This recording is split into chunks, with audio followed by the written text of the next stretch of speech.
Halo, para insan catur dan penggemar catur. Apa kabar? Berharap semua dalam keadaan baik dan tetap semangat. Kali ini, saya akan membahas tentang komposisi catur.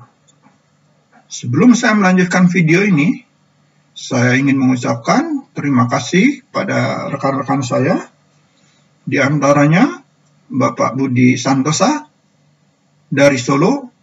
Beliau adalah pelatih catur khusus untuk disabilitas. Bapak Iwan Komardiwan dari Banjarbaru, Kalimantan Selatan. Akang Dani yang domisilinya kadang di Pontianak dan Samarinda. Akang Rahmat dari Sukabumi, serta Bung Irwanto dari BRM Chess Club, Depok. Serta yang lainnya yang belum saya sempat sebutkan nama-namanya. Terima kasih. Kembali ke catur. Bahasan saya kali ini tentang komposisi. Komposisi adalah hasil dari para komposer. Umumnya, komposisi menampilkan segi keindahan. Dan di sini kita dapat melihat perbedaan antara komposisi dengan problem. Di antaranya, komposisi tidak ditentukan berapa jumlah langkah menangnya dan perlu perjuangan untuk menang karena pada umumnya posisi-posisi yang tercipta adalah dalam keadaan yang berimbang. Sedangkan problem, umumnya putih sudah dalam posisi menang dan yang diminta adalah ketepatan jumlah langkahnya untuk mematikan lawan. Pada posisi diagram pertama, telah saya tampilkan komposisi yang diciptakan oleh I.O. Hirschman. Tema utama yang ditampilkan pada posisi ini ialah tema blokade dan tema membuat jaringan mat. Dalam posisi ini, tentu saja hitam merencanakan untuk dapat mengontrol petak B8 untuk mencegah promosi pion putih yang berada di B7 nantinya. Mari kita ikuti langkah-langkahnya. Langkah putih pertama adalah D4, melakukan langkah skak. Saya mundur satu langkah. Seandainya di sini putih terburu-buru untuk melangkah A makan B7, maka hitam akan menjawab dengan gajah F8, raja C6, gajah D6. Dan sekarang posisi gajah hitam dapat mengontrol petak B8. Dan seandainya di sini putih melangkah D4, maka hitam dapat melanjutkan dengan raja E7, gajah makan F7, melakukan skak, raja E7. Dan di sini terlihat raja putih sudah tidak bisa mendukung pion bebas yang berada di B7. Dan tentu saja posisi ini menjadi berimbang. Kembali kepada posisi partai utama. Setelah dorongan D4, hitam menjawab raja E4, putih melanjutkan dengan gajah F3, melakukan langkah skak, raja D3, gajah E2, langkah bagus, bertujuan untuk menjauhkan raja untuk dapat mengontrol pion D4. Dan selain itu, dalam bentuk ini, putih sudah berencana untuk membuat tema jaringan mat. Di sini, hitam melanjutkan dengan raja E4. Saya mundur satu langkah.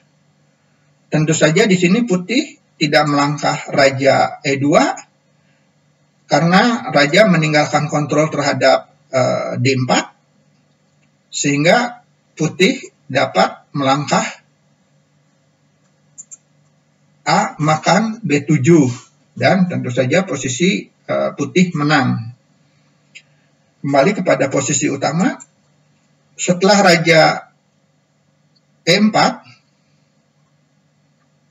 putih melanjutkan A makan B7, gajah D4 melakukan langkah skak, raja C4, gajah E5, dan gajah hitam berhasil mengontrol petak B8. Namun posisi gajah hitam menjadi posisi blokade buat raja, dikarenakan raja sudah tidak bisa berpindah lagi ke petak E5. Dan di sini putih melanjutkan dengan gajah D3, melakukan langkah skakmat. Demikian komposisi pertama yang cukup menarik, di mana di sini ditampilkan tema blokade dan tema membuat jaringan posisi mat. Baik, kita akan berlanjut ke posisi diagram nomor 2. Baik, untuk komposisi nomor 2 yang diciptakan oleh Kubel, perhatikan dalam diagram ini, hitam mempunyai sepasang gajah, namun hitam tidak dapat menghindari dari kekalahan. Tema ini hampir sama dengan tema sebelumnya, yaitu tema blokade dan jaringan mat. Baik, kita akan ikuti langkah-langkahnya. Langkah pertama putih adalah dorongan pion E7 sekaligus mengancam gajah yang berada di D8. Langkah ini dapat dikatakan langkah bagus karena dengan langkah ini hitam untuk mengontrol petak B8 memerlukan 2 langkah. Saya mundur 1 langkah. Jika di sini putih melangkah B7, maka hitam akan melanjutkan dengan gajah C7 sekaligus mengontrol petak B8. Dan partai dapat berlanjut E7, gajah F5 melakukan skak, raja makan C3, gajah makan G6. Tentu saja dalam posisi ini hitam menang. Kembali kepada posisi partai utama.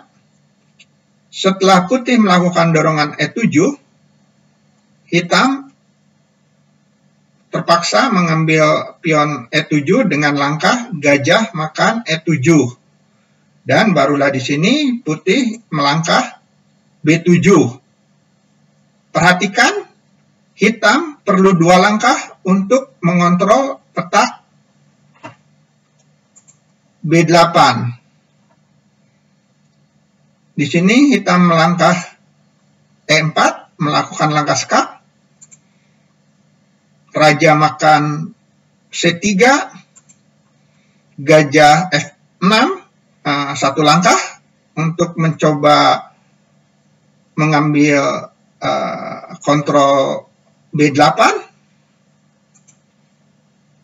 gajah B4, dan di sini putih telah membuat jaringan mat, gajah E5, dan ini langkah kedua hitam untuk mengontrol petak B8.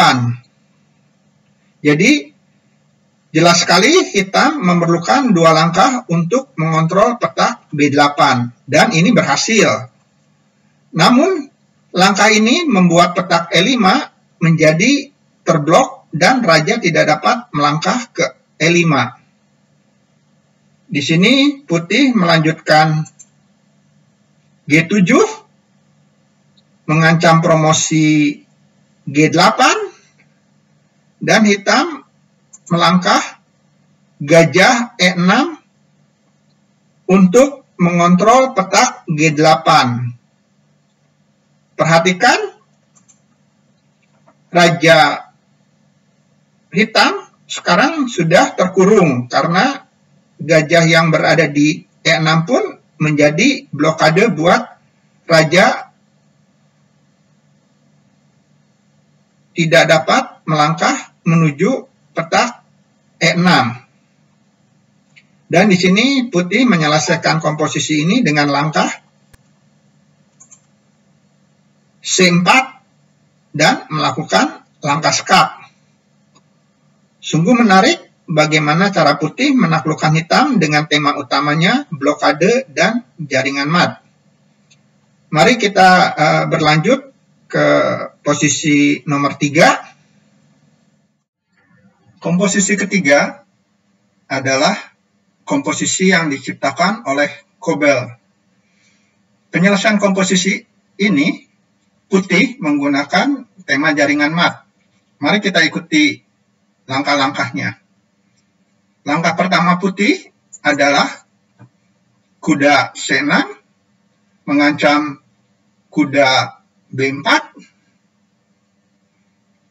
Hitam menjawab raja makan C6, saya mundur 1 langkah.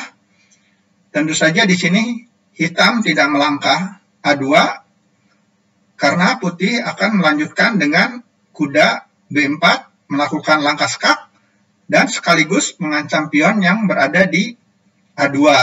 Artinya dalam posisi ini putih menang. Kembali kepada posisi partai utama. Setelah raja makan C6, putih melanjutkan gajah F6 mengancam pion D4 sekaligus mencoba untuk mengontrol petak A1. Partai berlanjut. Raja D5 menjaga pion D4. D3 langkah bagus untuk membuat tema jaringan mat. A2 C4 melakukan langkah skak. Raja C5, saya mundur 1 langkah. Jika dalam posisi ini hitam melangkah D makan C3 melakukan langkah en-passant, maka putih akan melakukan jawaban gajah C3 dan putih menang karena putih dapat mengontrol petak A1.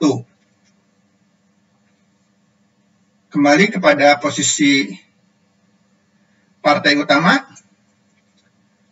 Setelah raja C5, putih menjawab raja B7 untuk membentuk jaringan mat.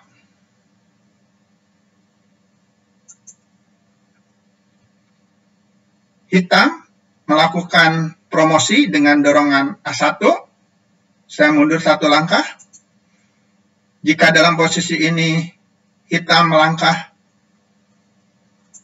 raja B4, maka putih akan melangkah gajah makan D4 sekaligus mengontrol petak A1. Tentu saja dalam posisi ini putih menang. Baik, kembali ke posisi utama. Setelah hitam melakukan promosi, di sini putih melangkah gajah E7 melakukan langkah skak dan putih berhasil menggunakan tema jaringan mat.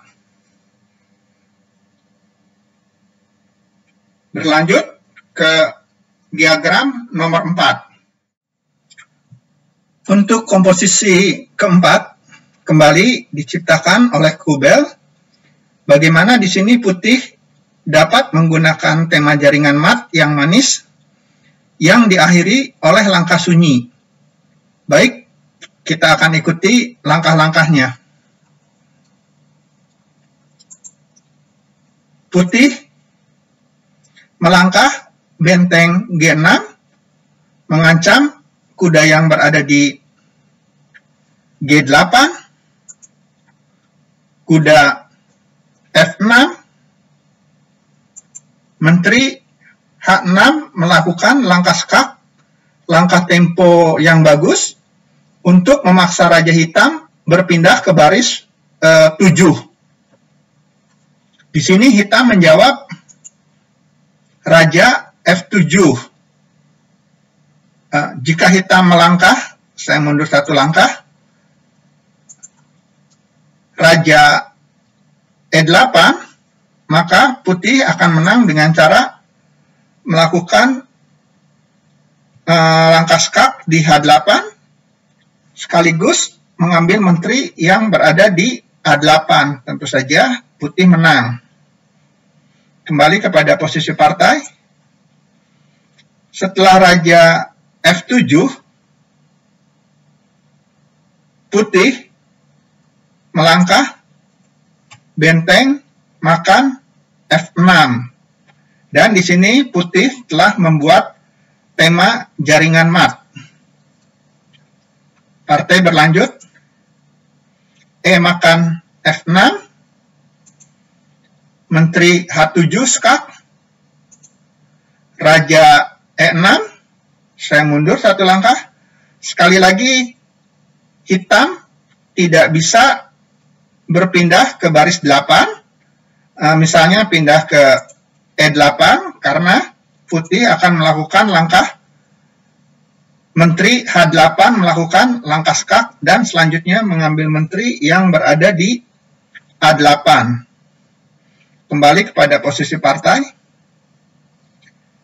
Setelah Raja E6, putih melanjutkan dengan F5 melakukan langkah skak, membentuk jaringan mat.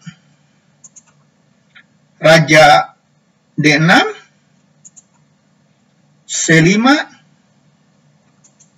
Raja D5, langkah paksa, dan sekarang putih membuat langkah manis untuk mematikan kaki menteri Hitam. Dar, menteri G8 melakukan langkah skak. Hitam menjawab menteri makan G8 dan putih melanjutkan dengan langkah sunyi Raja D3 dengan melakukan ancaman C2, C4 dan Raja putih terkena jaringan mat. Sungguh sangat menarik sekali komposisi ini. Baik, kita akan berlanjut ke nomor 5 atau nomor terakhir. Untuk komposisi nomor 5 telah saya tampilkan. Komposisi ini diciptakan oleh Petrov. Tema yang ditampilkan adalah tema jaringan mat dan ide penutup langkah mat sangat cantik. Dan hebatnya terbayang oleh sang komposer untuk membentuk posisi mati buat Hitam. Mari kita ikuti langkah-langkahnya. Langkah pertama putih, menteri H6 melakukan langkah skak. Raja F7, langkah paksa. Kuda E5 melakukan langkah skak. Raja E6, saya mundur 1 langkah. Tentu saja di sini Hitam tidak melakukan F makan E5 karena putih akan melanjutkan Menteri G6 melakukan langkah skak, Raja F8 langkah paksa, Menteri G8, dan hitam terkena langkah mat. Kembali kepada posisi partai utama. Setelah Raja E6, putih melanjutkan dorongan pion D7, langkah bagus, diantaranya bermaksud mendorong D7, D8 menjadi promosi. Raja E7, di sini hitam sudah terkena jaringan mat. Namun langkah Raja E7 adalah langkah paksa untuk mencegah promosi D7, D8. Disinilah putih melakukan langkah yang menurut saya sangat cantik, yaitu dengan boom. Menteri F8 melakukan langkah skak. Raja makan F8. Saya mundur satu langkah. Tentu saja di sini hitam tidak melangkah Raja D8 karena putih akan melangkah Menteri makan E8 melakukan langkah skak. Raja C7. Lalu putih melanjutkan D7, D8, promosi menjadi menteri. Dan tentu saja dalam posisi ini putih menang. Kembali kepada posisi partai utama. Setelah putih mengorbankan menteri di F8 dan hitam mengambil menteri di F8, putih melanjutkan dengan kuda G6 melakukan langkah skak. Raja F7 langkah paksa, dan di sini putih promosi menjadi kuda sekaligus melakukan langkah skak. Dan di sini terjadi langkah skak mat. Demikian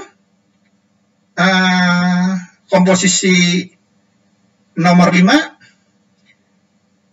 Dan di sini sang komposer mengingatkan tidak selalu promosi itu menjadi menteri. Demikian 5 komposisi yang telah saya tampilkan. Mudah-mudahan bermanfaat dan ada hal yang dapat dipelajari. Salam catur, gens unasumus, dan tetap semangat.